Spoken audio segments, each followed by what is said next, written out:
Ons sien hoe opgewonde daai hondjie is. Dan gaan ons so opgewonde raak oor hierdie lesing wat nou kom. Ons gaan nou sien waaroor gaan die lesings en ons gaan nou werklik begin met ons lesings waarin ons dan ook gaan kyk en ons sien die getuienisgesprek wat in julle boeke is, die tweede hoofstuk gedeelte wat daar is. As ons kyk, wil ek graag hê julle moet hierdie gedeelte op die bord kyk. Hy sê creative people can perform miracles, but they are always in danger of crucifixion. Hoeveel mense begin met 'n besigheid, begin met 'n saak, begin met 'n droom, en dan kom iemand anders en sê, maar dink jy dit kan werk? Ek wonder of dit kan werk. Ek hoor jy doen die evangelisasie, hoe kan jy dit doen? Jy wat dan nou gewees wat beklei het en jy sê wat dit gedoen het. Kan jy sien, kan jy sien hoe maklik is daar altyd iets in iemand wat jou droom wil stop. Moenie dat iemand jou droom stop. Dis hoekom ek sê, hierdie gedeelte moet jy onthou. Hy sê, creative people can perform miracles. Julle wat hier sit vandag, het 'n opdrag van die Here gekom om te sê, ek gaan uit om die evangelie te bring. Dus kon ek so nie.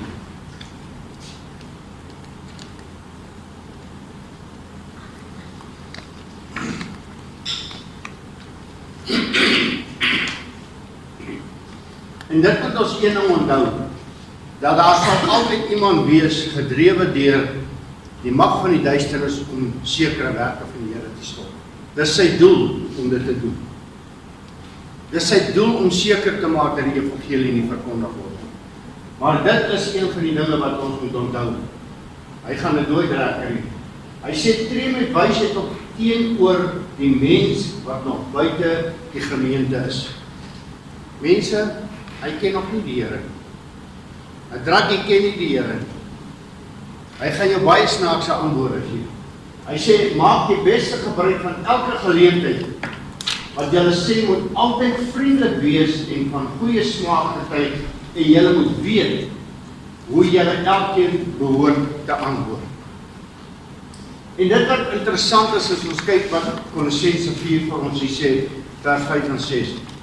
Hoe antwoord ek iemand? En dit is in die sosiale lewe presies dieselfde.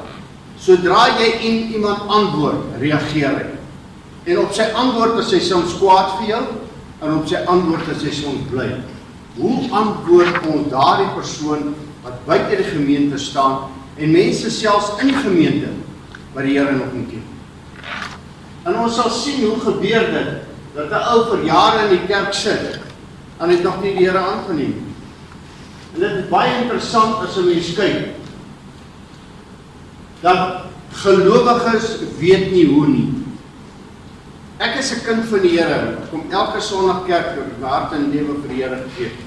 Maar ek weet nie hoe om iemand te benader nie. Ek weet nie hoe om met iemand te praat nie. Ek is te skaam om met iemand te praat. Ek is so bly as nou 'n jong man hier by ons. En wat is jou naam? Brendan, onthou ek vir jou onthou Brendan.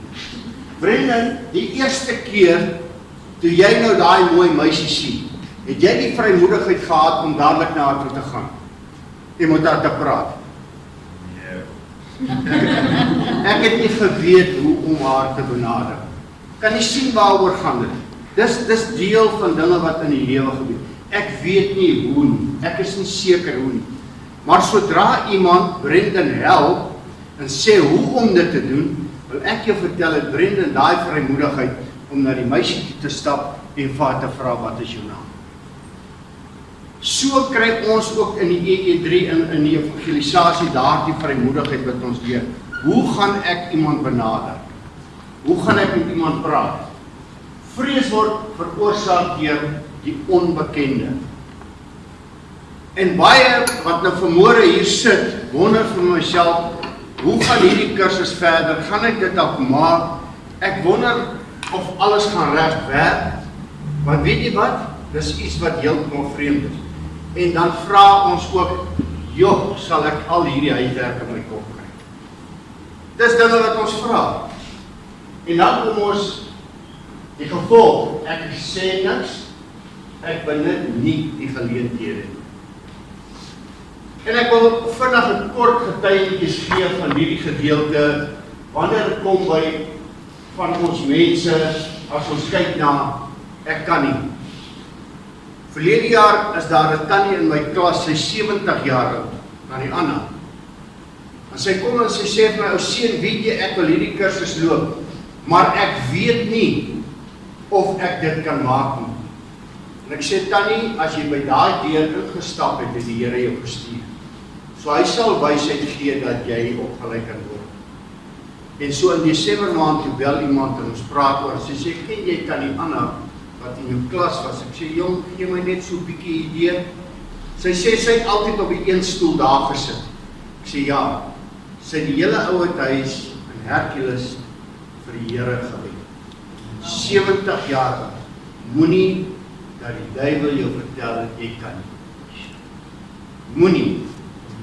Die Here het haar geroep waar sy gewerk het om daardie mense te bearbeid. Julle het vandag hier ingestap om vir die Here te werk. Jy het by daai deur ingekom sodat God jou kan oplei. En daardie siel wat geen prediker by kan uitkom nie. Daardie siel wat mense dalk moet opgegee uit te kom en van die evangelie te bring om vir te vertel van Jesus en sy grootheid. Die EE3 raamwerk gaan ons nou gou 'n bietjie behandel dat jy kan sien hoe werk dit. Dit help jou om te weet wat om te sê. So as ek daai raamwerk ken, kan ek enige plek in daai raamwerk begin met 'n aanbieding. Ek hoef nie by nommer 1 te begin en dan nommer 2 en dan nommer 3. Sodra ons gesels en jy kom agter hierdie ou wil die Here aanneem, dan weet jy waar om verder te gaan. So jy gaan nie altyd by nommer 1 begin nie. Dit is effektief, 'n effektiewe instrument om hierdie vaardigheid en kennis oor te dra aan ander. En dit is waarvoor ons hier is om die evangelie vir julle te wys en hoe dit gedoen word. Jesus het ook sy disippels opgelei. Dit is 'n volle evangelisasie aanbieding. Dit kan vergelyk word met 'n liggaam. En ek wil julle graag uitnooi, as julle nou weer in 'n dokter se spreekkamer kom, kyk 'n bietjie na daardie prent wat hy het in die skelet en die spiere wat daardie persoon is wat daar is. En dink vir een oomblik daaraan. Dis 'n klomp droë bene wat daar is. En daardie droë bene wat lyk soos 'n geraamte het spiere gekry en dan begin daardie spiere mooi word en 'n sterk en 'n mens kyk daarna en dan het daardie spiere 'n vel oor gekry en jy kan hierdie persoon identifiseer. Hoe hy is en wat hy is. Dit is baie belangrik. Want wanneer ons hierdie persoon sien, dan kan ons dadelik na sy gelaatstrekke kyk en ons kan dadelik kyk hoe lyk die persoon. So die EE3 is presies dieselfde. Ons gaan begin by die geraamte en soos ons weekliks aangaan, gaan ons spiere byvoeg. Soos ons aangaan, gaan ons die vel bysit en wanneer al hierdie goed bymekaar is, dan kom ons by daai gedeelte dat ek 'n persoon kan identifiseer.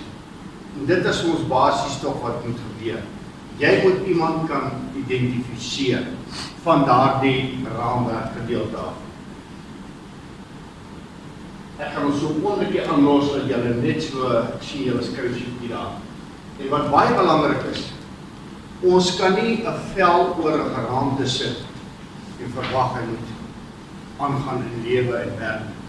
Want daar's niks spiere wat daardie geraamte aan die gang kan kry. So ons moet spiere kry en ons moet 'n vel oorsit. As hulle vandag ons vel afvat, hoe sensitief sal dit dan wees met die natuur daar buitekant? Die son en al daai klas van goed. En kyk hoe wonderlik is die Here. Hy het seker gemaak dat elke ding in plek is. En ek het nou die dag vir iemand gesê, die Here vat 9 maande om 1 kind te maak. Hy doen moeite. Kom ons doen moeite om dit wat die Here ons sê om te doen. Ek sal hierdie eerste julle later opsit. Dan die Heilige Gees wat deur die evangelie werk is die asem. daardie gedeelte wat jy soms iets sê, jy weet nie hoekom het jy gesê. Jy bid soms vir iemand en jy weet nie hoekom het jy vir daai persoon gebid. Nie een van ons kan sonder raas aangaan.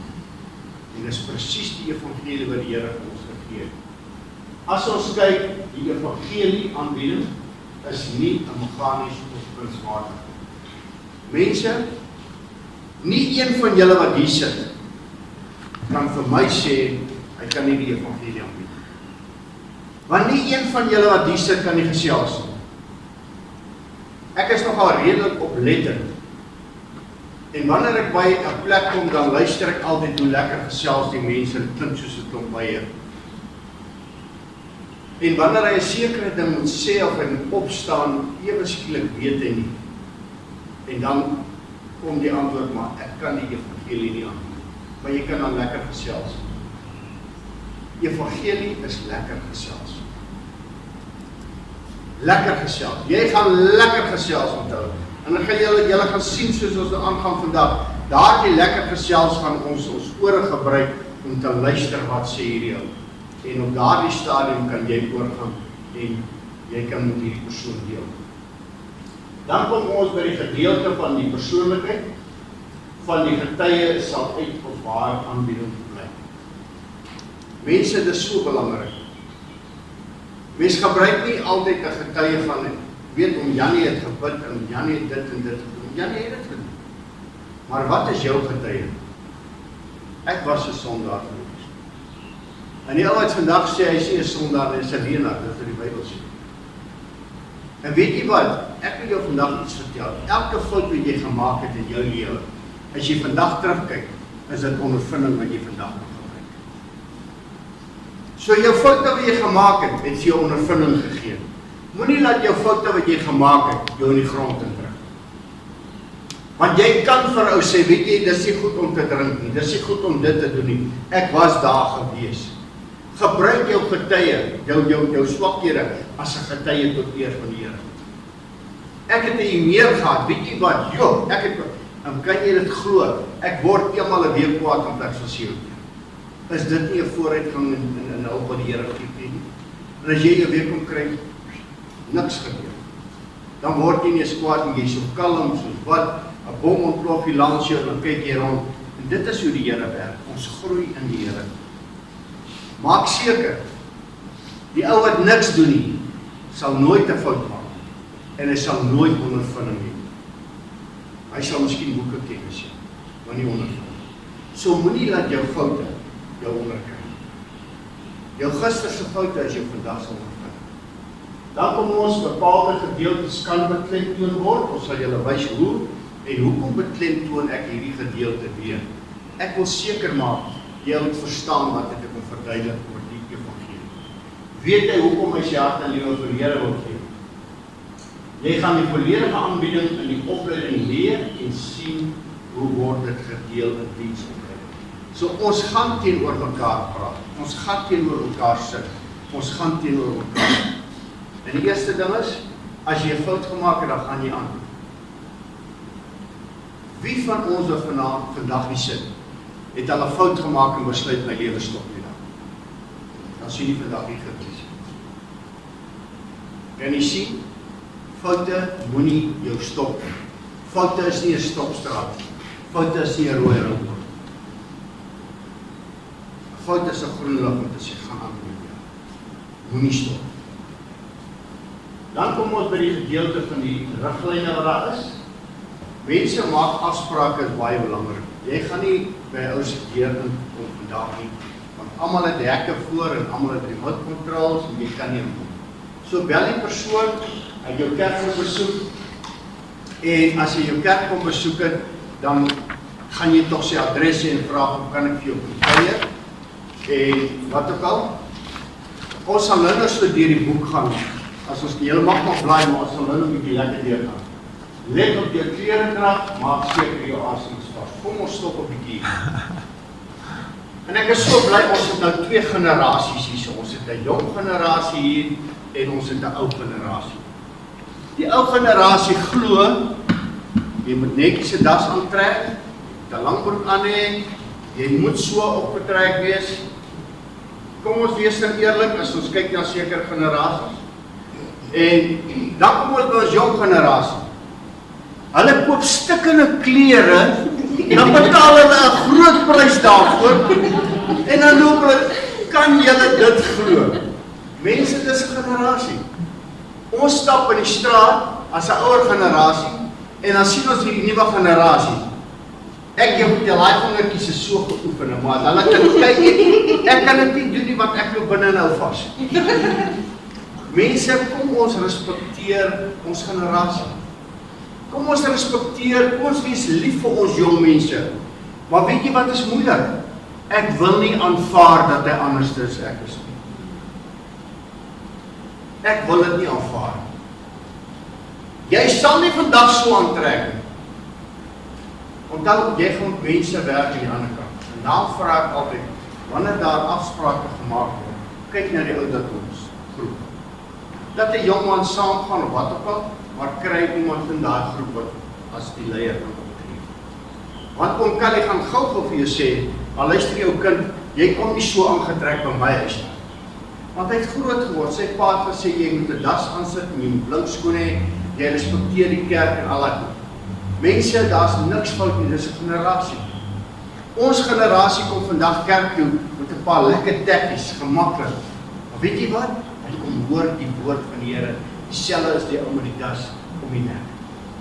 Kom ons hou op om te kyk na mekaar. Kom ons wees lief vir mekaar en kom ons respekteer mekaar wanneer dit kom daar. Vars asem, dit is baie belangrik. Mense, as jy as 'n groep uitbeweeg of wat ook al, sorg dat daar altyd 'n suig lekker bietjie in jou sak is of in jou beursie of wat ook al. Jy gaan met iemand praat. En as jy nou lekker klop die tafel geëet het, jy vir 'n ou bid en jy sê, Here, die eerste ding en draai daai kop bid. Here, jy eers weer daai gebed. Want daai knoffel het hom dadelik weggevat van al die evangeliese af en alles en daar sit jy en hierdie ou sê, ek wens jy maklik dan net eers hoor dat jy gebid. Ons moet nie skaam wees. Ons moet nie skaam wees om te sê jy vir my sê lekker. Ons moet nie skaam wees nie, die dames het altyd lekker uitgekom. Kan ons nie net so 'n bietjie iets onder my arm spuit? Dink vir jouself, as 'n ou daar kom staan en hy ry na 'n drankwinkel of wat ook al die geval en hy wil vir jou kom bid. Ons kyk na jou reaksie. Kan jy sien, hoe kan hierdie ou vir my bid? Kom ons maak seker dat, maak nie saak hoe jy aantrek nie, dat ons asem altyd opwerk. Ek sê altyd wat baie belangrik is, moenie in 'n ou se gesig bid nie, bid altyd so lank sy oor dat hy kan mooier hoor. Baie keer is daar 'n uitnodiging en wanneer daar uitnodiging dan speel die musiek en hierdie ou kan dalk nie heeltemal goed hoor nie. Weereens, onthou net jong mense, die ouer generasie moet julle die volume so klein bietjie harder sit dat ons kan hoor wat aangaan. So ons is nie veel kwaad daaroor nie. Maar dis deel van die mens wees. Ons verstaan mekaar. En dit is wat baie belangrik is. Ons gaan seker maak dat jou asem reg lyk en ek sê altyd die groepleiers soos Armand sal altyd 'n pakkie lekker goed voor die daar neersit en hy sal seker maak dat al sy altaarwerkers of wat ek al een in die sak sit. En net voor hy gebid van hy sal wat hy daar het. Daar sê die volgende, 'n span bestaan uit 3. Hier is dit baie belangrik. Kom ons vat 'n voorbeeld. Ek en 'n dame gaan alleen. Ons gaan uit. Die eerste is wanneer ek by die huis aankom, sit daar dalk iemand wat my ken en hy weet ek is getroud. Hoekom kom ek saam met hierdie dame alleen? Dan vat ons klaar die evangelie en ons troos te moet. Want ek het nou 'n gedagte in hierdie iemand se kop gesit daar wat vir my gesê, maar hoe kan hy die evangelie aan? Hoe is dit goed? Man en 'n vrou, geen probleem. Maar so nie gaan jy of 2 dames en 'n man vat, of 2 mans en 'n dame. Daar gaan altyd iemand saam met jou as jou vrou nie saam met jou. Dat daar 2 mense is. Wanneer jy dan by 'n sitkamer instap, dan kan hulle nie niks dink wat verkeerd is of sê wat verkeerd is of wat. Ons moet versigtig wees.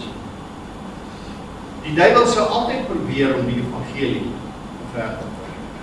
En dis baie belangrik, dat wanneer jy uitbeweeg, moenie saam met 'n vreemde persoon uitbeweeg nie. Wat soms kan gebeur, jy gaan alleen, en daar's niks fout om 'n afspraak te maak en jy gaan besoek mense en so aan nie, maar besop altyd, dat wanneer jy alleen gaan, dat daai persoon se motiewe waarmee jy praat reg is. En as jy Heilige Gees jou lei dat daai motiewe nie reg is nie, sê eerder totsiens en sê jy sal later weer. Bring vir jou 2 maatjies saam en dan gaan jy hierdie gedeelte. Dis baie belangrik. Of sê hoorie so, ek sal weer kom, ek gou my vrou gaan haal, dan kom ons weer. Dis mense ons moet na al hierdie goedjies kyk. Dis baie belangrik aanbring. Dan kom ons gebruik 'n sak Bybel. En ek wil nou vandag iets sê, dit is my version. Ons kry baie mense wat die Bybel so onder sy arm het, en hy kom en hy wil jou vertel, jy mag nie, jy moet nie, en al daar die groot dingetjies. Of as 'n ou sien jy kom met 'n Bybel hier onder die arm aan, dan sê hulle weer daar kom 'n klip Christen aan, loop die Bybel onder die arm. Jy kom met 'n klein sak Bybeltjie wat jy in jou sak het, of die vrouens is gelukkig, hulle het 'n handsakkie. Jy gaan nie daar met die Bybel aankom, oop en bloot om te sê, jy gaan die Bybel aanhaal. As hy nie 'n Bybel het nie, dan het jy een om te wys nie, daai te lees van. Dis baie belangrik. So, wanneer ons kom met daardie gedeelte, dan kom jy daar aangestap as 'n normale persoon wat kom kuier. Jy kom nie met 'n groot Bybel daar aangestap en so. Jy stap as 'n normale persoon. Besluit oor deelname. As daar 3 mense is wat saamgaan, wie is die groepleier? Wie gaan die praat werk? Dis baie belangrik. En voor 'n mens moet daardie gedeelte kom, moet ons onthou, ek ken, kom ons sê die aanbieding baie goed. Ek ken byvoorbeeld die gedeelte baie goed wat ek gebruik wanneer dit op nasorg kom of wat ook al. En as jy as leier begin praat en jy kom agter maar die persoon wat my leier wat nou praat, hy hak 'n bietjie vas. Op 'n baie oordeelkundige manier kan die leier sê, Sari, wil jy vir ons vertel wat in jou lewe gebeur? En jy sien, en dan kom sy en sy gee praat oor haar partye of wat ook al, en dit gee jou groepleier weer kans om 'n bietjie asem te skep, 'n bietjie te dink, en Sari sal weer sê, Sunny, wil jy vir ons vertel hoe jy die Here aanbid in 'n persoonlike saak? En as sy klaar is, dan vat die groepleier weer oor. Kan jy sien, dis nie, hoor jy weet nie wat jy sê, wag laat ek kan. Verstaan jy waaroor gaan dit in die groep? Die een vat by die ander ene oor. So as jy in 'n groep van 3 is, wees nie bekommerd nie, uit 3 uit gaan julle definitief weer beraad. So dis verseker. Dis baie belangrik daar. Die deelname onderraas. En mense, daar's een van die belangrikste gedeeltes. Moenie uitgaan voor jy gebid het. Bel jou gebedsvriende, wie ook al, vra vir die Here om vir jou te lei. Ek wil vandag julle iets vertel. En 'n mens moet baie versigtig wees wat jy soms sê. In ons gemeente was daar 'n vroutjie gewees wat baie negatief was oor haar man, hy sal nooit tot bekeer kom nie. En een dag, in daai Bybelklas, my kook gekom tot hier en 'n bietjie van daai kook het uitgeloop. En ek sê, "Pap, weet jy, hoekom as jy so klein gelowig en jy dink jou man kan nie tot bekeer kom? Dink jy die God wat ons dien is so klein, of dinge is so onmoontlik?" Dan sê dit as 'n bietjie vererg vir my. En toe sê nou daai uitloop, toe dink ek, "Sjoe, Here, het ek die regte ding gesê, maar ek gaan aan." En ons oorlede pastoor Monty Elof was opgelei deur ons, en Rema se mense is almal opgelei deur ons, en ek het hierdie aand 2 van Rema se mense, en ons het hierdie adres. En toe ek by die huis stop, toe is dit die vrou wat ek so 'n bietjie oorgekook het sy huis. En ek dink, ag Here, wat van nou? Nou, ek is 'n mens, ek dink menslik, ons het gebid.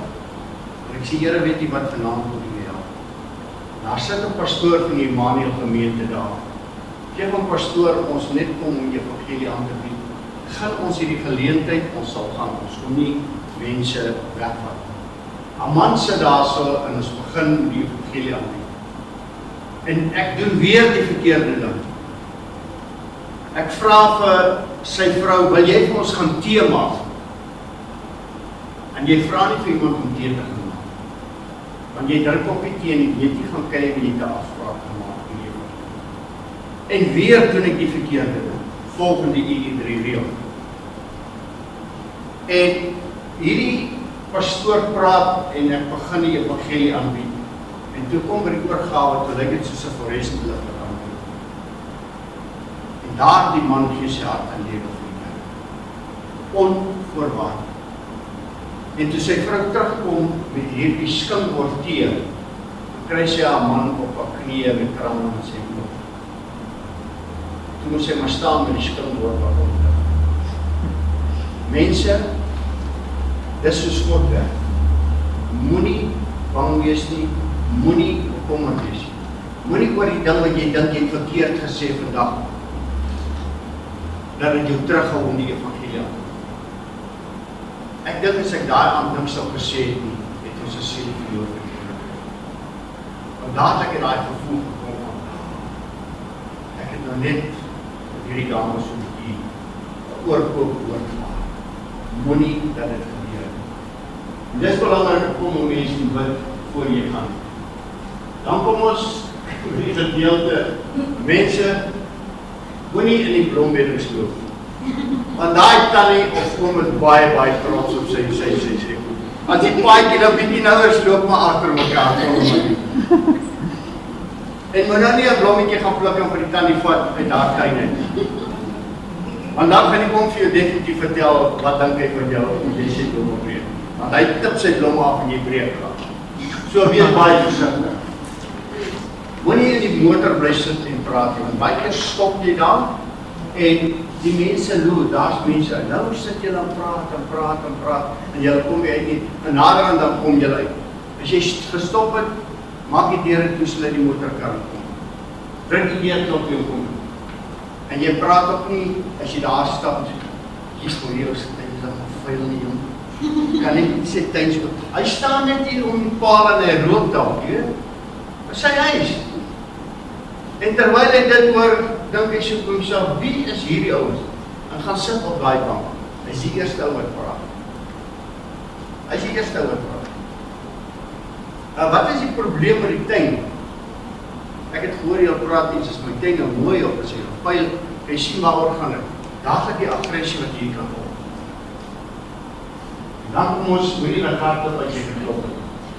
Moenie dat jou moet jou begewe, jy speel nie op nie. As jy na die keer geklop het, mense, dan staan jy daar. Dan maak jy saak wie die deur opmaak. Jy gaan nie altyd in 'n huis instap, hierdie pragtige meubels, hierdie blinkoppies. Jy gaan ook in 'n huis instap, waar jy 'n blikbekertjie kry wat gemaak is van 'n kondensmelk. Wat gaan jou opkry wees? As daai koffie daar aangegooi word op jou. Jy gaan ook in 'n huis instap, waar 3 of 4 gesinne bly. En die kindertjies loer almal hier oor, moet hulle nie wegjaag. Nooi hulle in om daar te sit en luister. Die Here het vir Paulus gestuur, reg oor die wêreld kan ek amper sê. Paulus het nooit gesê, maar ek wil nie so toe gaan. Ek het partykeer gemurmureer en gesê, Here, ek wil jou daar hê. En kyk na die werk wat Paulus gedoen het. Waarvoor sit julle hier? Die 2020 Paulus. God wil jou gebruik. Dan kom ons by die volgende gedeelte, wees sensitief vir die omstandighede wat ek vasgesê het. Almal is nie bevoorreg is om 'n eie huis te hê. Almal is nie in die bevoorregte posisie om 'n huis te bly soos ek en jy op Deel kan. En daar moet ons altyd sensitief wees. Kyk 'n bietjie hoe handig is 'n ou. As hy kassies gevat het en die mooiste stoele gemaak het en die pragtigste tafel. En dan sien jy dit is 'n ou stuk sout wat hy gebruik het. Dit wat hy man kon doen, sy hande werk, ongelooflik. Maar hy dalk moes uit sy werk dalk verloor. Daar was dalk omstandighede gewees. So ons gaan altyd kyk na die omstandighede. Nou kom ons by die gedeelte wat gebeur in die huis. Almal van ons wat hier sit, en ek dink almal het 'n geleentheid op 'n stoel waar hy sit as hy televisie kyk, of in die sitkamer sit, dis pa se stoel. Hoekom lag hierdie susters en broers so? Is dit so daaroor? Dankie dat julle dit beamoen. Pa het sy stoel, kom ons waardeer dit, hè? Dis pa se stoel. En wie wil op pa se stoel gaan sit? Die eerste ding hier hoor is, kom my kind, kom. Dis nie jou stoel, dis my stoel. So, kom ons wees 'n bietjie. So die heel eerste ding is, ons vra vir die persoon, waar mag ek sit? Watter stoel is joune? Wat gaan sit 'n bietjie op daardie stoel, ons het dadelik opgeklits, hy voel dadelik ongelukkig, hy gesels nie lekker met jou nie, hy is heel aan dalk dik mond en hy wil nie praat nie. So ons gaan die ou respekteer, hoorie, waar sit jy my man? As hy sê, sit enige plek, en jy weet dat sy stoel daar ek hier maar aan sit, want hy jou toestemming, verstaan? En dan kan hulle self, so ons respekteer altyd die mense, wanneer hulle kom by daardie gedeelte. Spanleerigheid en die persoon wat praat, is so belangrik. As 'n mens praat, dan kyk ons vir die persoon wat praat.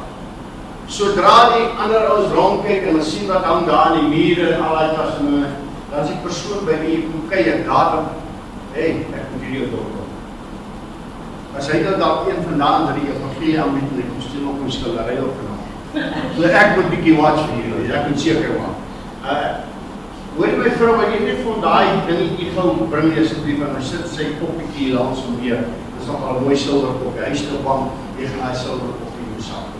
So ons gaan nie rondkyk na al hierdie klas van jy weet opsigtelik. Jy observeer en jy sien 'n prent en jy sien dit en wanneer jy 'n prent sien, gee 'n aanmerking of maak 'n aanmerking op daai prent. Dis 'n pragtige skildery. Want daai skildery gaan jy gebruik om die evangelie te doen. Daai boek wat daar lê op die tafel. Mense, jy veroordeel hom nie.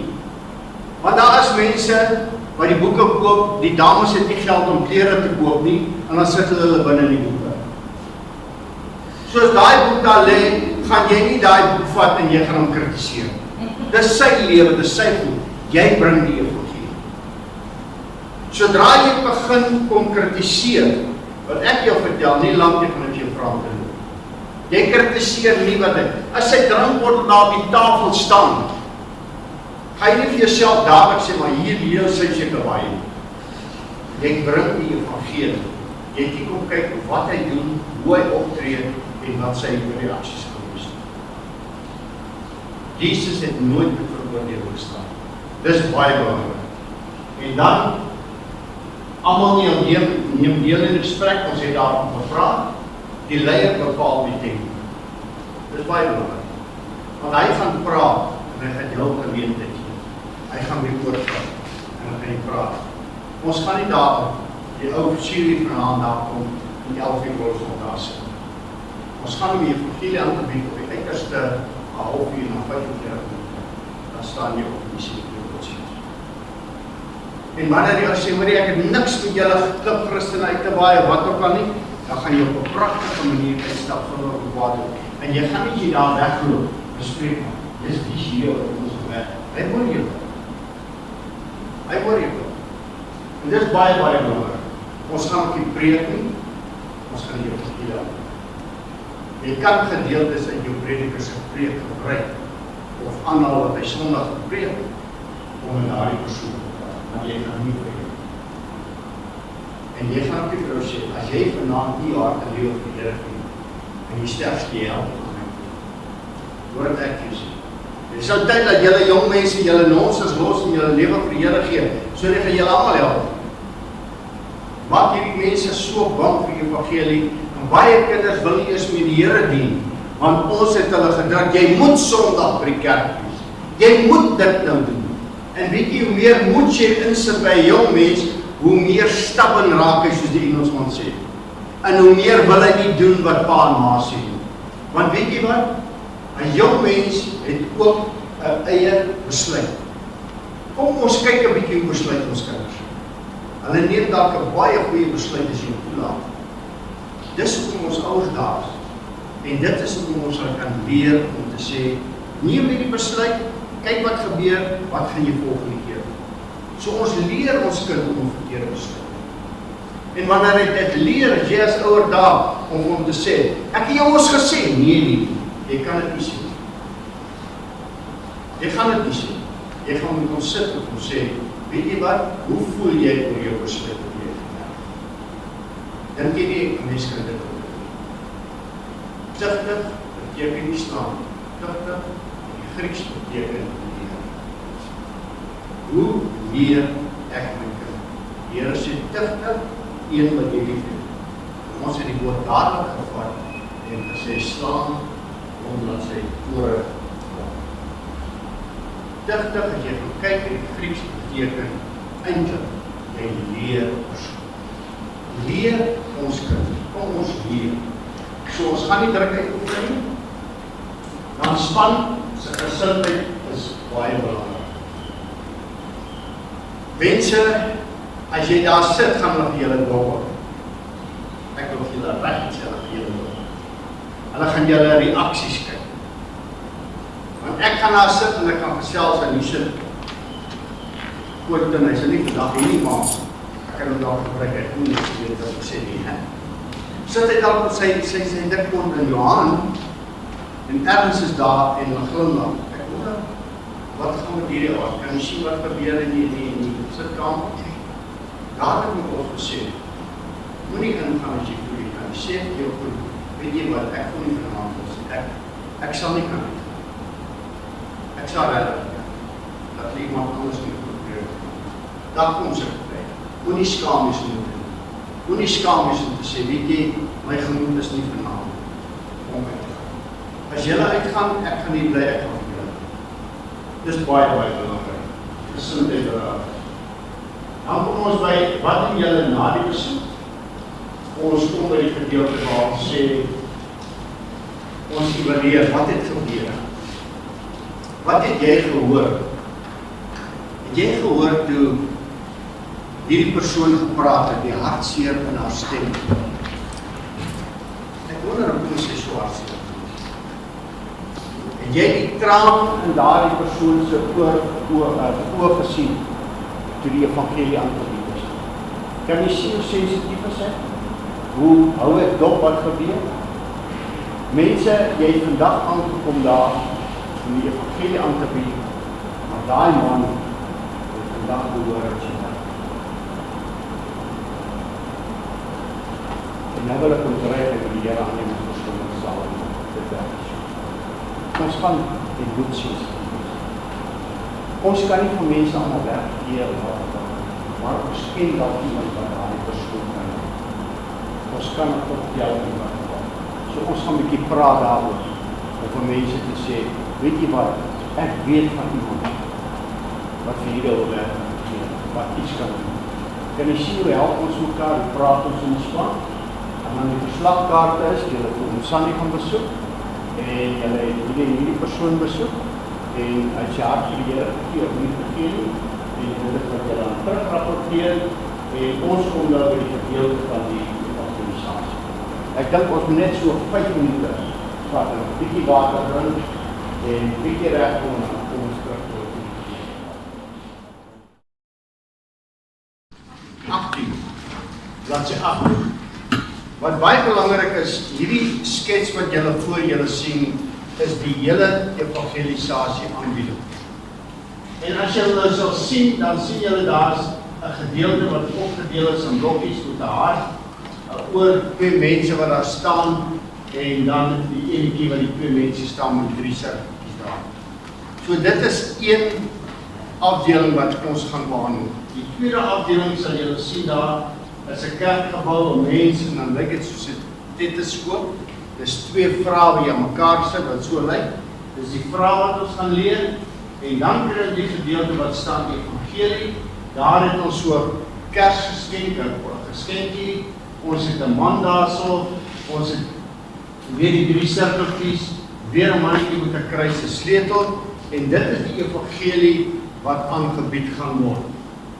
Dan het ons 'n robot daar wat net soos al die ander werk, hy's rooi en groen en geel, So ons gaan na hom kyk en ons sien 'n mannetjie wat 'n geskenk ontvang, iemand wat die kruis dra en twee wat saam bid. Dis die ander gedeelte van die oorgawe gedeelte van die evangelisasie. Dan het ons 'n Bybel, 2 vrae en 'n spesifieke handdruk daar. En wanneer dit daar die handdruk kom, sal jy sien hoekom het die Romeine so gegroei. En dan sal ek hierdie jong sterk man vat en kyk hoe sterk hy werklik is. Want dit kan moet reg. Dan het ons laaste 'n Bybeltjie en ons het 'n ouetjie wat bid, ons het 'n gemeente daar en dan sien ons daai persoon wat 'n getuie word en nooit gaan en alles begin by die kerk en dit eindig weer by die kerk. En ons gaan elke afdeling, hulle noem dit mylpale. Daar's 6 mylpale.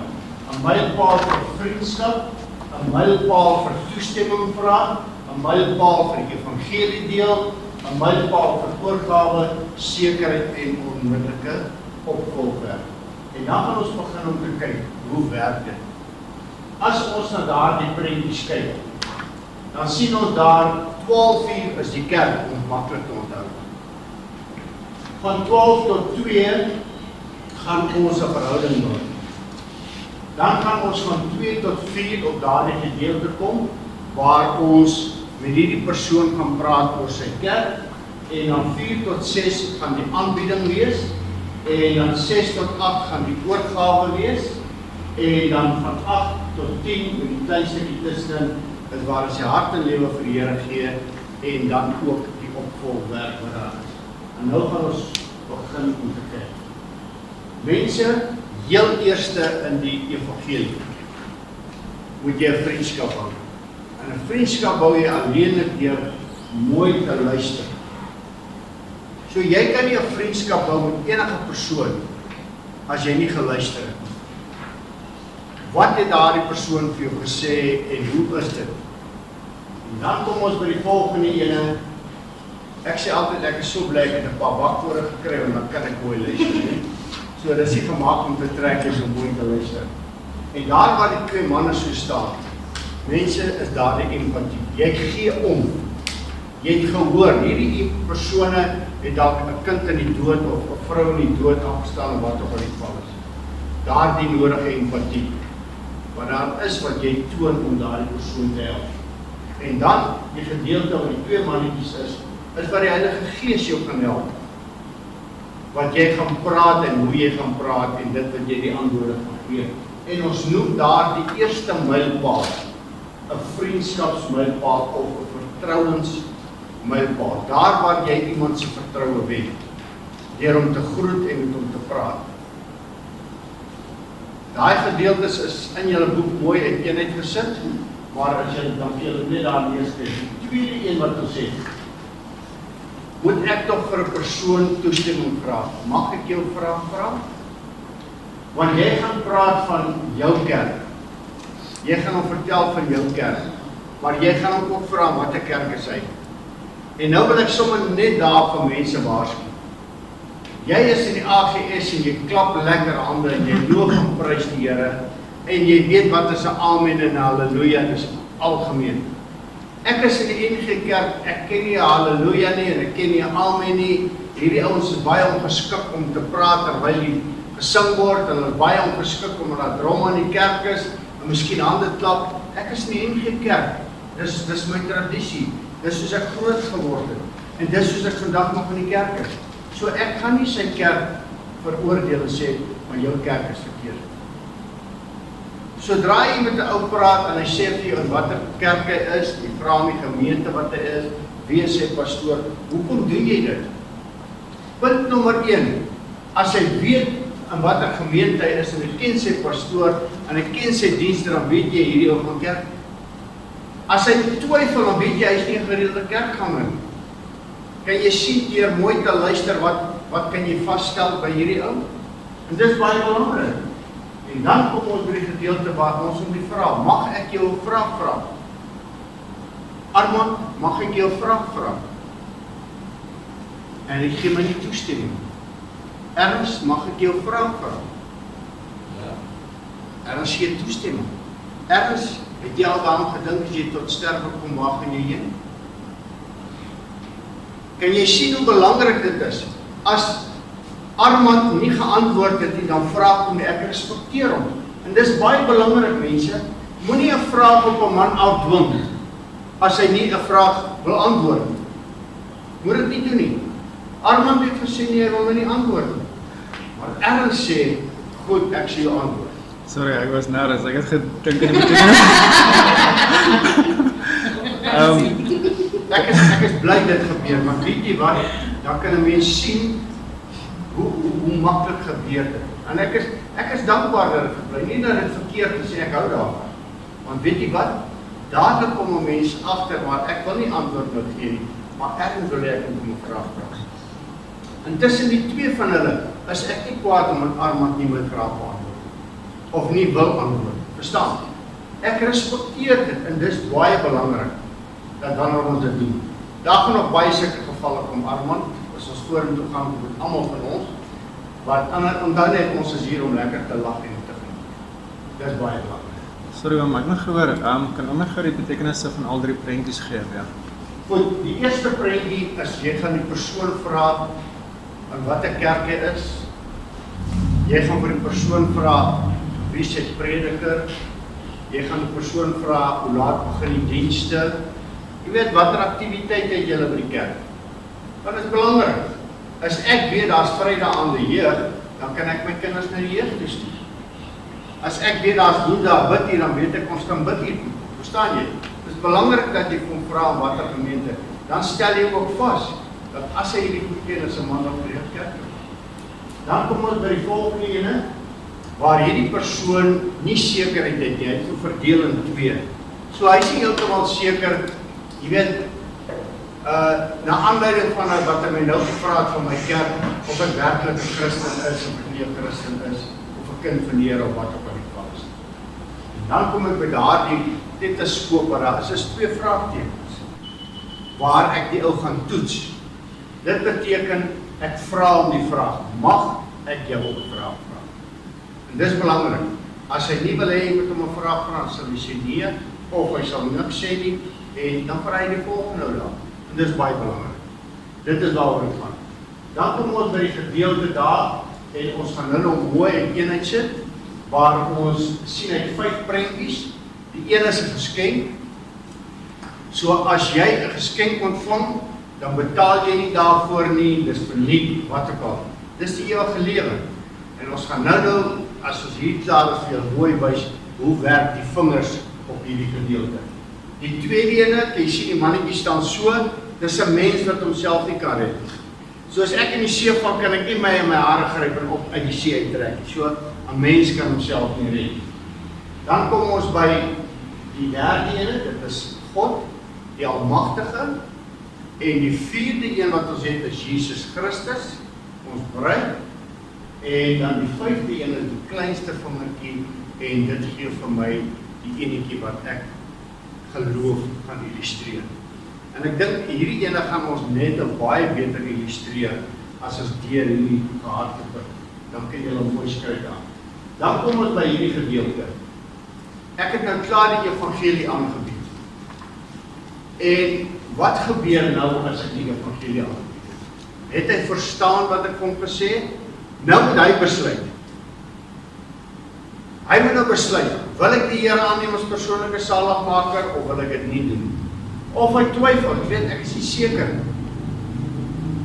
As 'n ou sê nee, respekteer hom. As 'n ou sê, wie wat ek dink, wil julle nie volgende week terugkom of wie gee my kans, ek sê jou bel. En as hy jou nie bel en bel jy hom terug, wat jy net seker maak. Of jy kry die ouer, jy voel nog sê, weet jy wat? Kom ek jou gou vertel, ek wil hier aan en persoonlik sal. Dis daar waar jy moet toets. En mense, wat baie interessant is, wanneer hy jou die rooi lig gee, en hy baie keer vir jou sê, weet jy wat, ek wil nie juist met julle Christenskap te doen hê nie, of luister, vat maar jou Bybeltjie en gaan. Bitter min ouens sê nee vir 'n gebed. En as hy nie wil hê jy moet die evangelie aanbied vir hom nie, dan vra jy hom te bid. En kyk hoe vinnig bid jy die evangelie. Here, dankie dat die ewige lewe daar is vir ons almal. Dankie dat ons mens is en dat ons gesondig het. En dankie dat U die almagtige God met Jesus Christus gestuur het om vir ons te sterf. Ons glo onvoorwaardelik die saad wat ons vandag gesaai het, is die saad wat U sal. Amen. Dan loop ek. En julle gaan nou sien as we daarby kom.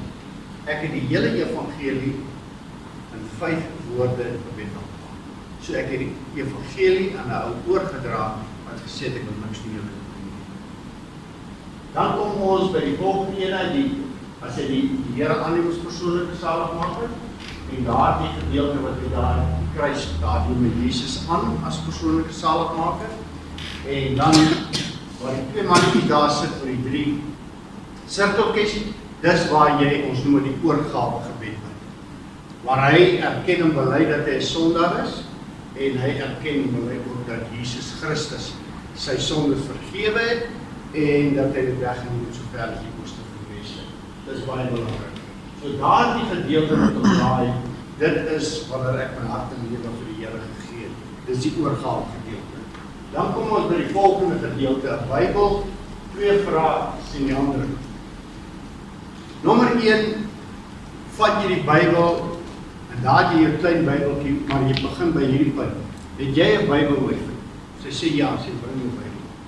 Dan gaan jy in die Bybel toe, jy maak hom op by Johannes, en jy sê vir hom, lees vir my hier.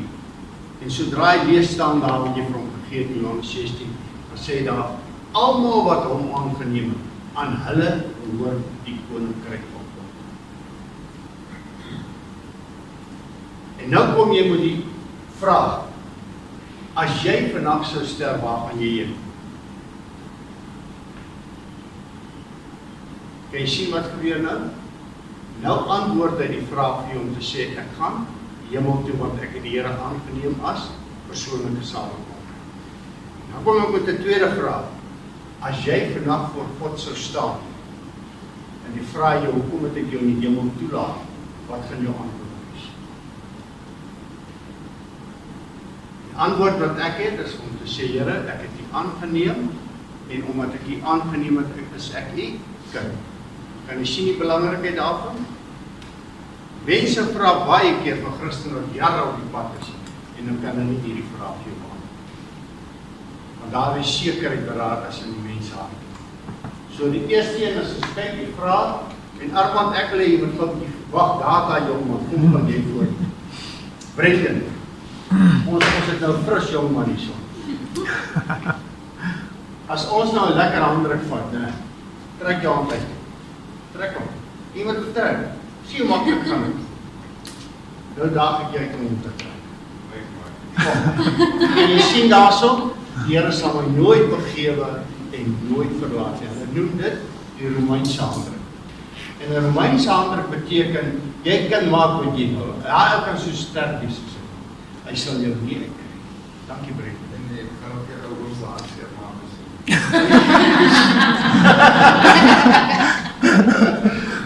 En dis baie belangrik. Mense, hulle noem dit die Romeinse handdruk, en jy sal baie ouens sien wat mekaar so groet.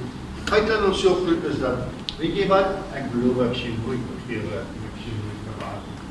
Dan kom ons by daardie gedeelte waar ek by die kerk is 7 op die Bybel of 7 wat jy daar, dis 'n 7 dae opvolg.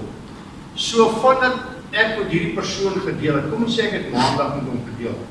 Binne 7 dae moet ek hom kontak. Ek moet hom bel, ek moet 'n afspraak maak, want ek wil met hom praat en hoor hoe gaan dit met hom.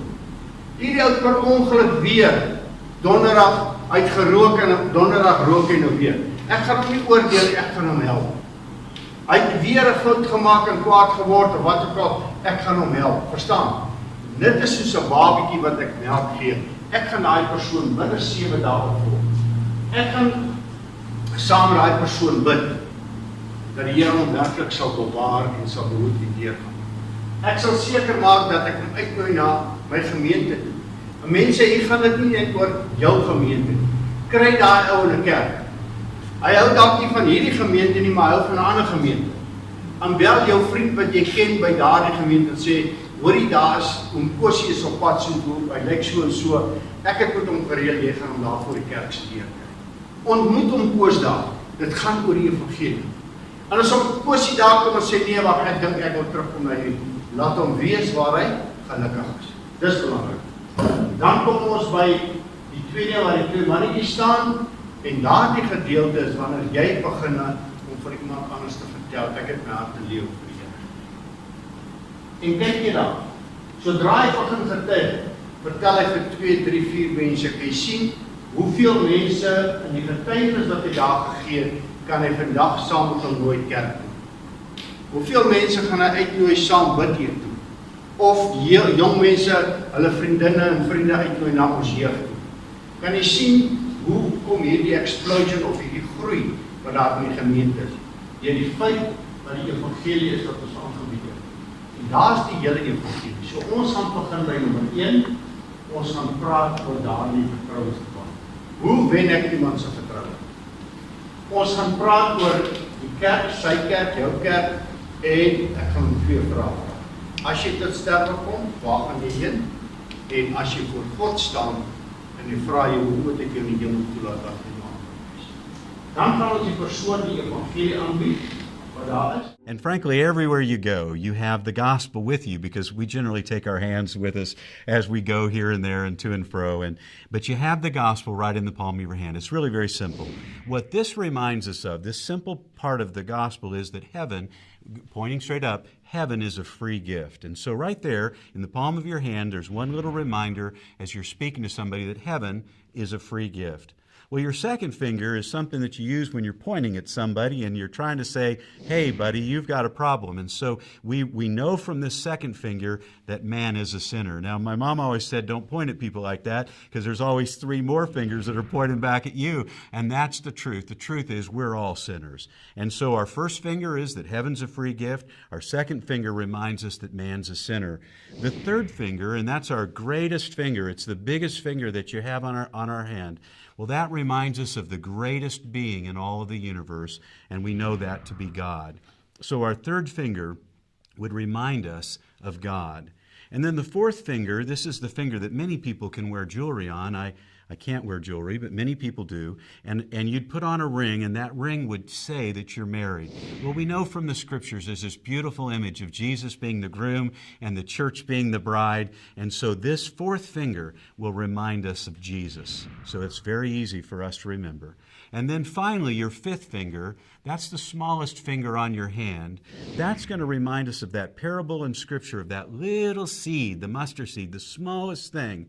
And it reminds us of this thing called faith. So right there on your hand, heaven, man, sin, God, Jesus, faith, that's the gospel. Let me just show you very quickly how it works.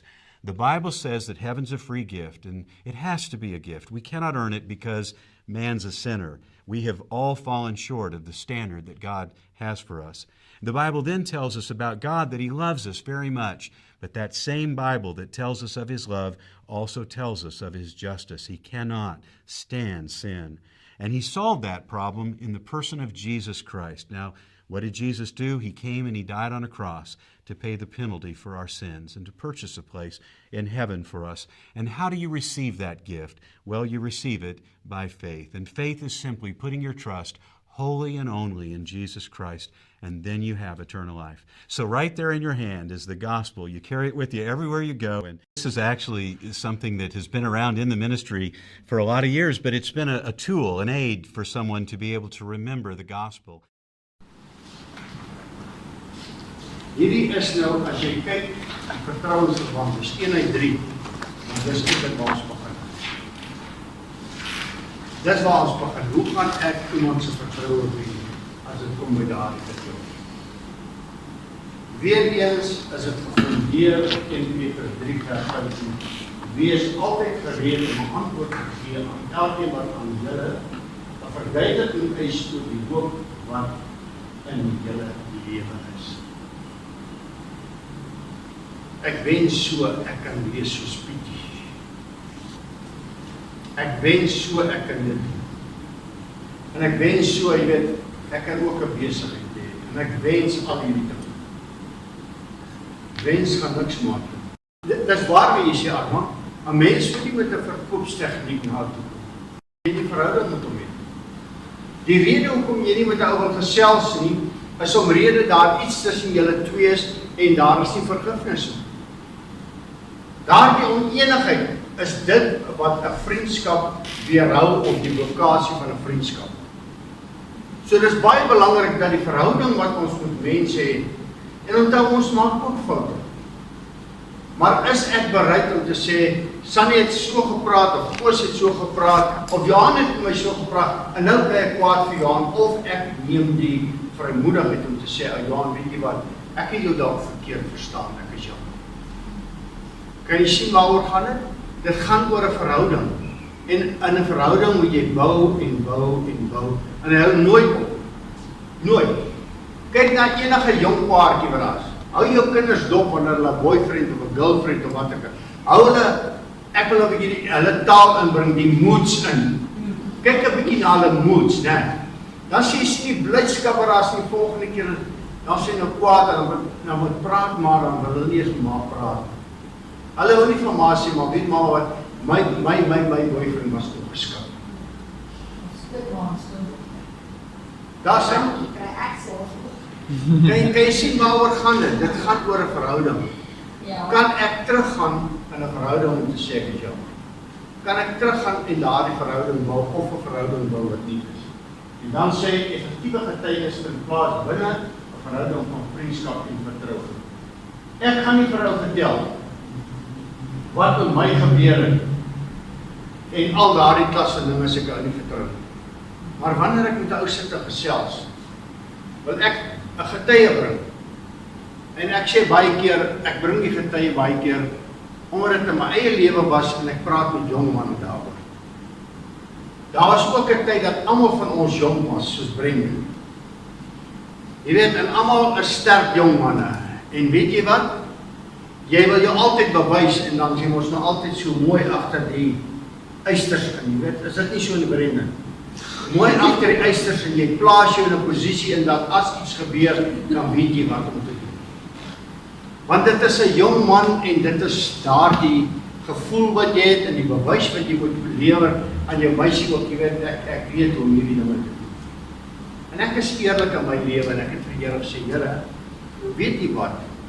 Ek is u kind. Hoekom gebeur dit dat 'n mens in 'n bekleiening betrokke raak? En jy weet, dan wil ons die verskoning gebruik, jy weet, moeilikheid kom na my toe. Nonsens. So wat gebeur is, en ek vra vir die Here, jy moet my help. Werklik waar. En dit het nie in 'n dag gebeur nie. Luister mooi vandag, dit het nie in 'n dag gebeur. Dis die wonderlike ding van alles. Dat in ons lewens, wanneer ons kyk na hierdie gedeelte, wanneer ons as getuie kom, kan ek vir mense sê wat die Here vir my doen. En so kan elkeen van ons vandag vir iemand anders vertel. Ek gaan nie dadelik by oukom wat ek nie ken en sê, wie wat die Here het my gered, ek was met Willem verslaafd en ek het gesteel en dit, dan sê ek vir 'n broer, sluit gou toe. Sluit toe, wat het ek hier in my huis? Verstaan, ek ken nie eers die ou nie en ek kom, so ons moet daai vertroue en dan kan ek kom. Nie een van ons wat hier sit, sal enigiets van jou lewe vir iemand vertel wat jy nie ken. Nie een, want jy wil eers daai vertroue hê dat jy weet, jy kan dit doen. Dan kom ons by, jy kan natuurlik na geestelike sake beweeg. Dit is baie maklik om na geestelike sake te beweeg. Wie van julle het gesien op die nuus of hoor van hierdie skooldag wat weer geval het op 'n klomp kinders op ons kraal daar, so dan en so. Wie van julle het dit gesien? Armand het dit gesien. Skool Driehoek. Skus? Dis mos die laerskool Driehoek. Laerskool. Kom ons kyk 'n bietjie as ons na hierdie ding kyk. Armand, wat het daar gebeur wat jy op die nuus gesien het? Blykbaar het hulle nie hoe kan ek sê, die infrastruktuur het opgehou en gekyk dat daar upgrades moet kom en so aan nie. En toe ewe split, het net te swak geword vir die kinders oorloop en op die kinders geval. En is twee vlakke, boorloop kinders en onderloop kinders. Val hy net in. Ek wil julle nou iets wys en kom ek in die geestelike sy van die saak. Ons het gepraat van hierdie kinders. Armand, het jy daaraan gedink al in jou lewe? As jy een van daai kinders was, en hy struktuur het op jou geval waar in die jou. Nee, ek het nog nie daaroor gedink. Kan jy sien wat gebruik het? Dadelik is ek op die geestelike sy. Het jy al die Here aangeneem as jou persoonlike saligmaker? Jy sien waar kan ek nou heen? En nou kan ek kom en ek kan sê, mag ek die evangelie vir jou aanbied, Arno? Jy sien wat het ek gebruik? Ek gebruik hierdie ding van die skoolkinders en dadelik toe daarby kom, vat die gedeelte en ek maak seker op hierdie self nie bereik. Kan jy sien wat hy daarmee bedoel? Natuurlijk na die geestelike sake. En ons gaan baie sulke dingetjies nog 'n bietjie doen. Dan sê jy kan persoonlike vrae vra. Jy byvoorbeeld, waar werk jy? Wat se besigheid het jy? Dis baie belangrik. Nou gaan die persoonlik in die ou se persoon is op sigself maar algemeen. Besware wat voorkom, ek is nie geïnteresseerd nie. Dit is te persoonlik, dis wat die ou vir jou antwoord. Ek hou nie daarvan dat mense godsdienst in die keel afbring. Dis 'n paar van die goed wat hulle vir jou gaan doen. En moenie kwaad word as die ou vir jou hierdie goed sien. Want jy het nou gekom om siel vir die Here te wen en hierdie sê ek stel die belang op God. Yes, dan kan ons dan klits raak. Los jou klitser by die huis. So moenie die klitser saam met jou vat as jy evangelie gesaas kan. So ons gaan niks klits nie, ons gaan nie koeke bak nie, niks. So ons gaan so toe, die Heilige Gees gaan ons lei en ek gaan leer dra en ons gaan seker maak dat alles reg is. Jy leer die persoon ken, leer die persoon se behoeftes en gevoelens ken. As ons vandag hier staan en ons gesels 'n bietjie, en waaroor gesels mense in die algemeen? Prysstygings, dinge wat duur word, korrupsie en al daai klas van dinge. Leer 'n persoon ken en dadelik kom jy agter of hierdie persoon negatief is.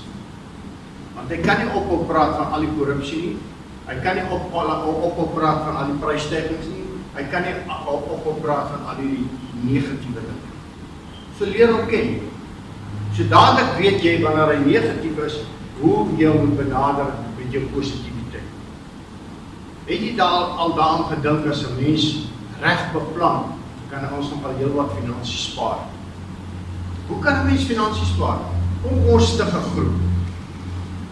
En ons groepie wat ons stig, gaan ons groente inlê en ons gaan ons eie gevriesde groente maak. En weet jy wat? Waar hulle in die winkel vir ons R22 'n kilo vra, gaan ons dit maak vir R10. Kan jy sien hoe begin ek hierdie persoon nou positief kry? Jy kan, maar dit gaan werk kos, dit gaan iets kos.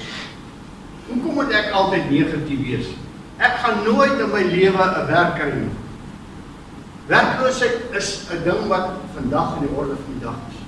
Maar wanneer ons vir die Here vra en hy gee vir jou 'n werk en jy maak byvoorbeeld die tuin skoon van hierdie kerk en die son brand jou so bietjie, dan kom ons met daardie ding van, ag Here, is dit die werk wat jy vir my wil gee? Of kom ons begin en sê, dankie Here, ek het hierdie werk. Iemand gaan my getrouheid raak sien en my gebruik. Onthou net, die Here sê, as jy in die weinig, in die kleinste getrou is, sal jy oor vele aanstel. Moet dit nie omdraai, dit gaan nie werk. So ons moet daardie ding kry, dat ons hierdie persoon, wanneer ons moet praat, sy behoeftes vasstel en om te help. Partykeer moet ons self maar inspring, en mense weet wat is die maklikste om uit te help? Broer, ek bid vir jou. Ek bid vir jou. Maar die oud nie 'n druppel kos nie. En daar staan 6 sakke meel in jou kas, en 20 sakke suiker in jou kas. Mense, daar's niks fout om daai sakkie suiker te vat, om te sê, kom ek gee vir jou hierdie bietjie wat ek weet nie. Ek gaan vir jou bid dat die Here jou wys gee. Ek gaan dit, maar ek gaan nie vir hom bid as hy niks het nie. Leer hom. En Armand het dit vandag baie mooi aangehaal. Hoe leer 'n mens, daai ouens wat jy inbring wat nie het nie, dat hy nie net vra nie. En weet wat is interessant? Jesus het sy disippels geleer om vis te vang. Hy het nie vir hulle elkeen 'n vis gegee en elke keer 'n vis gegee. Hy het gesê, gaan uit en gooi die net in daai kant. So het hulle 'n nuwe metode gewys om vis te vang. Hy het nie net visse gegee, want as jy net visse gee, dan wil ek nie vang meer. En dan is dit maklik om net te ontvang. Kan jy sien hoe moet ons mense leer ken? Leer hulle En die Heilige Gees sal jou leer om hulle te leer. En dan hou 'n gedagte, dis die boodskap wat konfronteer, nie die boodskap. Dis nie ek. Dis die Heilige Gees wat deur jou werk om met iemand anders te werk. Nie wat het ek gedoen. Wat het die Here vandag deur met? Die Here vra net jou voete, jou hande, jou lyf om te werk. Lê jy jou hand, God se krag sal deur jou vloei, geneesing sal. Bid jy vir daardie persoon en die Here sal in sy hande en dit sal aan die persoon besal. Nou sien ons daardie gedeelte daar, kom ons kyk 'n bietjie. En ek het gesê ons gaan dit met 'n baie diep. Heel eerste wat ons daar het, is daardie hartjie. Daardie hartjie wat ons daar het, is die omgee. Hoe gaan ek evalueer wat daar aangaan? En wanneer ek met daardie persoon praat, gaan ek mooi luister, empatie hê, en die Heilige Gees gaan my wys. Wat is jou naam? Die rooie. Diana. Want jy gaan 'n bietjie voor.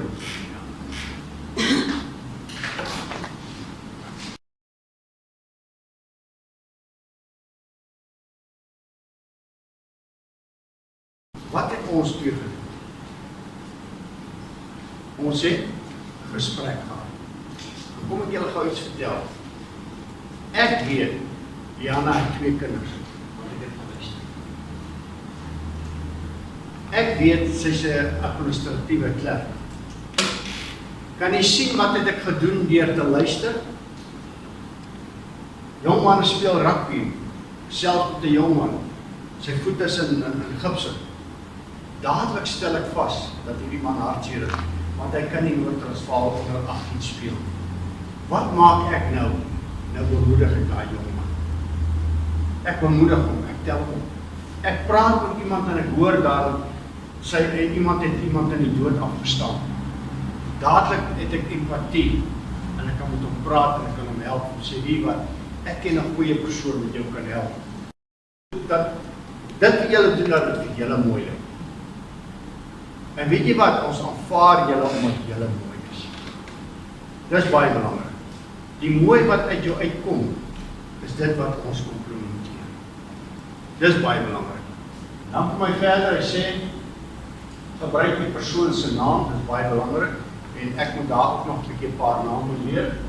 En dan moenie gejaag wees nie, moenie haastig wees om te praat nie. Wees spontaan en natuurlik, 50% van kommunikasie is nie verbaal. As ons sit en gesels, die eerste wat ou dop word, dan sien jy die ouens kyk rond en jy sien nou doen dit en hierdie ou doen dit, dan moet jy dadelik weet, sy aandag is dalk nie meer waar hy gewees het. Stil bly, wat ook al die geval is. So dis baie belangrik. En hierdie gedeelte wat ons hierso kry, dis alles gedeeltes wat ons gebruik om 'n verhouding te bou. Die doel om te luister. Riglyne vir goeie luister, slegte gewoontes vir luister. Mense, wat interessant is, wanneer hulle begin vra, dan kan jy agterkom hoe het 'n persoon geluister. Die ander ding is, wanneer hulle praat en jy stel nie belang in sy gesprek nie, en jy kyk net die prent die buitekant, en jy kyk die waar hy lê, dit is veel oninteressant. Dit is oninteressant. Maar sodra ons beginne om riglyne te kry, hoe gesels ons? Ek gesels oor dit waarvan jy hou. Nie ek. En as ons kom by die rugby, dan sit ons altyd blou bulle en ek sit in 'n sitkamer waar daar Transvaalers is. En nou, is daai Transvaalers vir my so kwaad en die hele verhouding met daarmee. Want ek praat net oor my en ek praat net oor die blou bulle en ek praat net oor die beste span en intussentyd dan kook hierdie manne so op. Brendan, vir wie skree jy? Vir? Noord-Transvaal. Goed, so ek is in die regte kampie, daar's een in Nimbeer hierdie kant, maar hy sal blou word. Maar so op die einde van die dag, as ons kyk na alles, dit gaan nie oor my nie. Ja. Waarvan nou julle?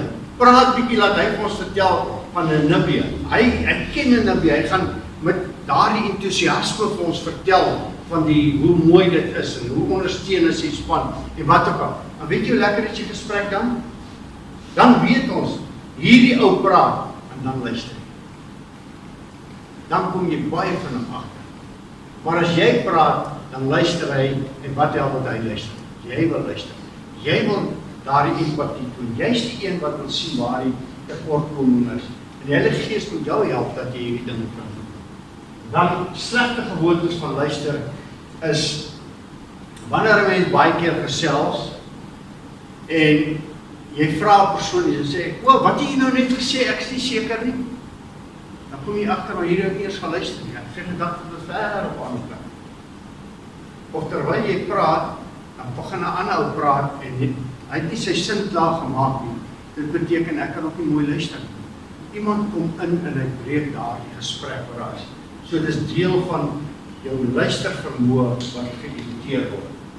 Dan kom ons by die opregte omgee. Dis daar op die hart. Daar is dames baie beter as mans. Dames sal 'n hondjie sien wat daar rond hardloop en hom gaan haal en hom hondekos gee en alles. Ons manne sal partykeer nog 'n bietjie verbyloop. As daar nie na sy hond kan kyk nie, ek kyk nie na sy hond. Verstaan jy wat bedoel ek met empatie? Daardie omgee vir die persoon. En wanneer 'n mens kom by hierdie gedeelte, dan kom ons by die omgee. Hoe gee ek om vir my medemens? Ongelukkig kan ons nie al die armes help. Dit is nou maar net iemand so. En een van die dinge wat baie goed werk, om altyd vir 'n ou te help, is gaan koop vir jou sakkie appels en sit hom binne in jou motorkar. En as jy ou langs die kar staan en hy sê jy's honger, dan gee jy vir hom 'n appeltjie om te eet. Hy's mos honger, hy vra nie vir jou geld. Gee hom iets om te eet. En hou jy hom die triespieël dop. As hy 'n appel vat en hy gooi hom weg, en jy stop weer daar, sê hom weer dat jy mors my kos, ek gee nie kos. En jy sien wat gebeur? Dis baie belangrik. Ons het empatie met mense wat swaar kry, ons het empatie met mense wat honger is. En het is belangrik dat ons daardie mense help. Help hulle wat gehelp wil word. Nie hulle wat jou kos vat en weggooi. Dis baie belangrik, daai empatie wat ons het. Dan sê ek bied jou ondersteuning, en ek dink dit gebeur baie in julle gemeente in.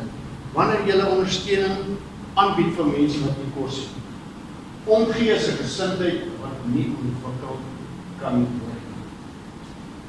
As ons kyk heel eerste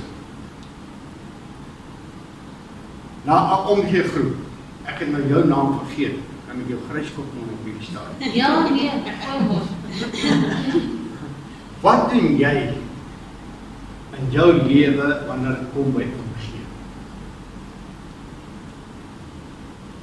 Te veel. Noem vir ons 'n voorbeeld. Ek gee maklik. Ek gee byvoorbeeld soos vir mense wat dit nodig het. Is dit nou 'n vraag? Ja, die empatie wat jy het. As iemand na my toe kom en hulle sê vir my hulle is honger of elke dag, amper elke dag, checker chocolade, ek koop vir hulle iets om te eet. En het jy al gesien dat daai ou wat die kos vat, dit dan weggooi? Ja, 2 keer al. Wat doen jy nou die volgende keer as daar by jou kom? Ek gee maar weer. Is jy bereid, Want ek voel sleg na die tyd as ek nie doen nie. wie laat jou skuldig voel? Jesus of die duisternis? My kinders, maar dis seker maar die duiwel. Nee, die vraag is, Ja, want my kinders laat ons hulle sê die vraag is dit, wie laat jou sleg voel? Jesus of die duiwel? Kom ons gehoorsaam hom. Ek gebruik voorbeelde van vandag wat realisties is in die lewe. Ons moenie toelaat dat ons skuldgevoelens getrek word deur die mag van die duisternis terwyl die Here vir ons ander opdrag gee. En daar's niks, daar staan geen veroordeling teenoor jou vandag. Maar ek wil net vir jou wys hoe maklik kan die mag van duisternis jou laat skuldig voel oor 'n ding.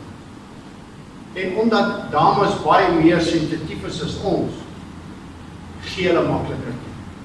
Selfs al sê hulle, jy weet, ek ervaar dit elke dag, ek sê, ek gee nie kontak nie, so eerder iets skoor.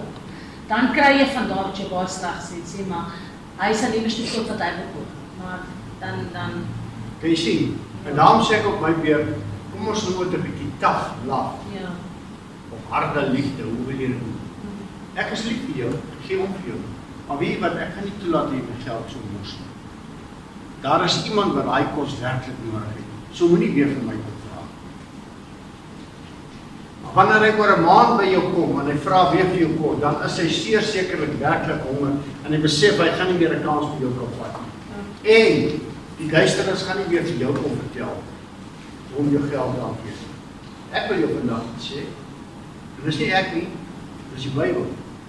Pas op vir die klein jakkalsies wat jou wingerd verwoes het. Pas op. En dit is baie belangrik, dat ons gee hierdie bietjie, as jy jou weet, hoe kry jy niks. Ek het 'n droom gehad wat dit is. Ek het 'n droom gehad wat dit 'n pertinente droom en al woord wat in haar droom gekom het is, met jou wingerd daarop. Gebruik jou antwoord daai. Dit is baie belangrik. Mense verstaan nie, hoor dit dames leer.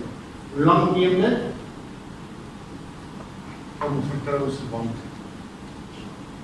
Mense, ek kan binne 10 minute met iemand gesels, en ons gesels lekker, en ek het sy vertroue gewen, en ons gesels word.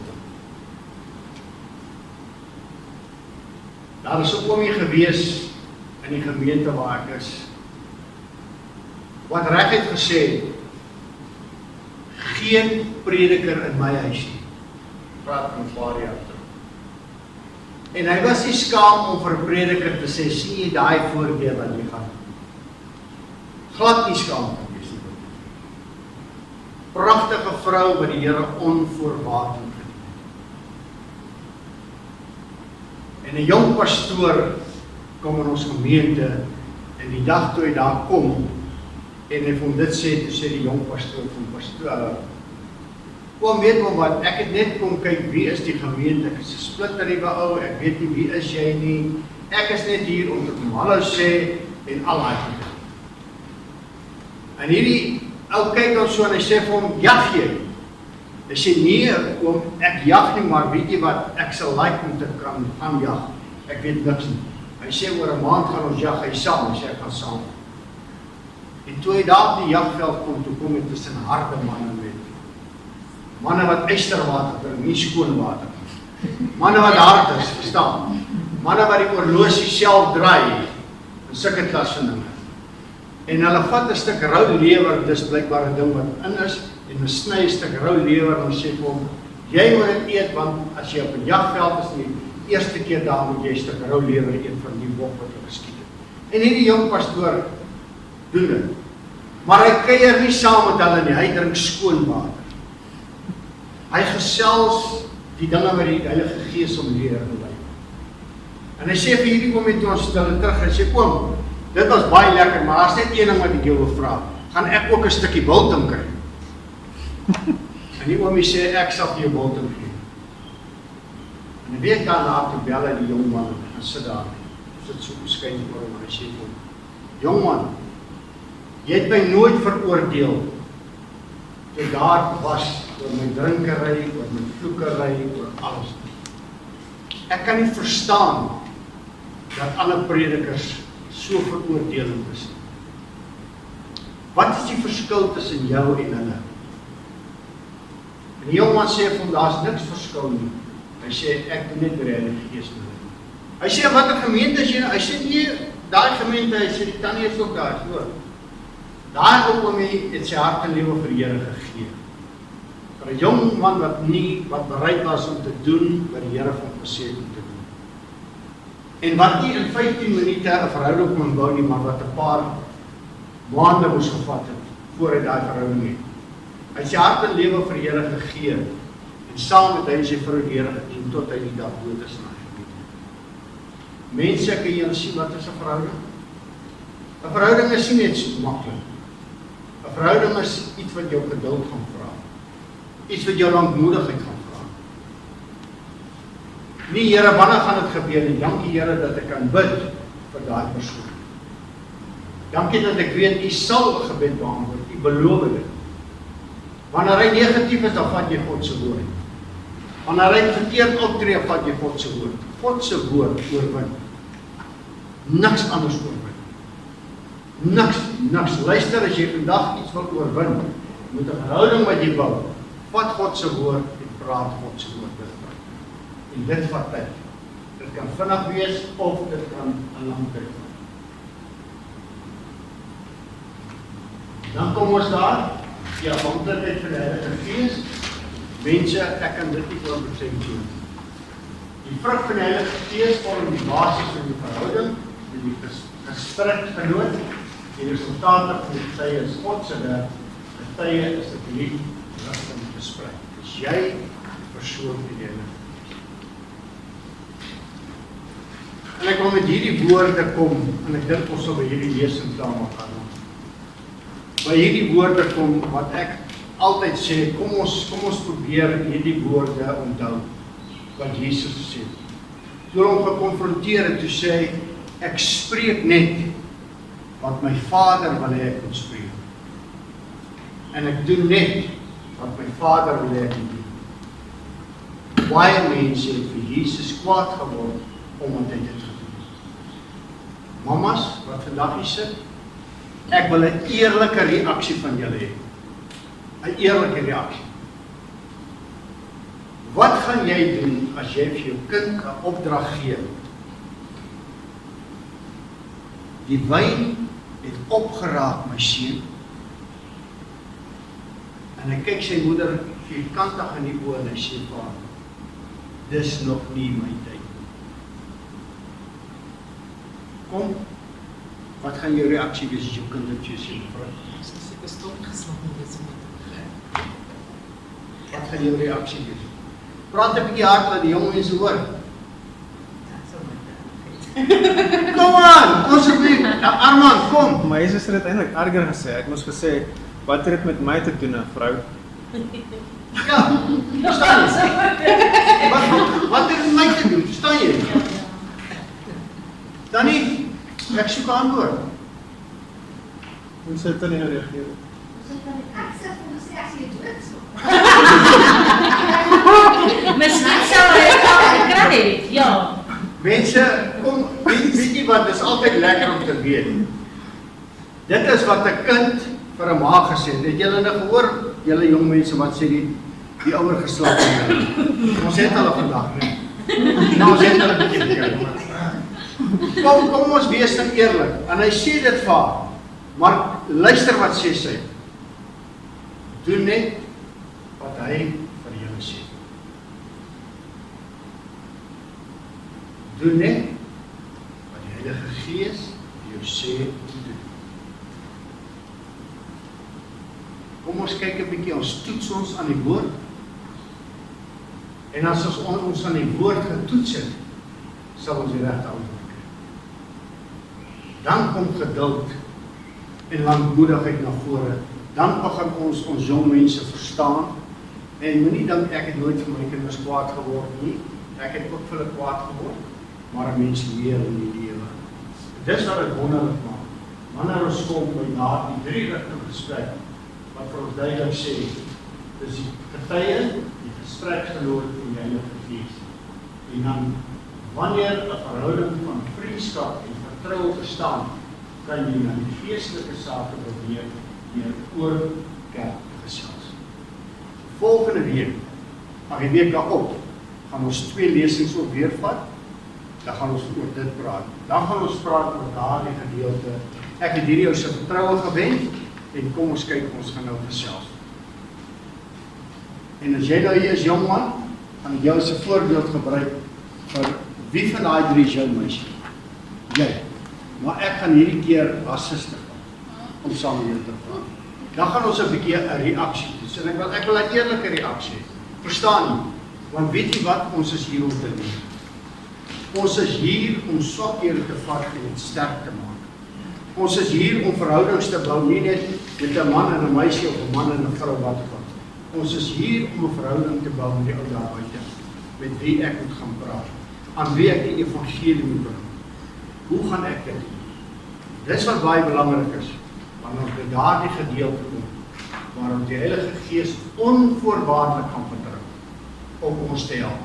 En hierdie klas is ons diep afhanklik van die leidende krag van die Heilige Gees. Vader, hoe wil U hê? Ons bid vir saam. Vader, is U wat wysheid, insig en kennis gee.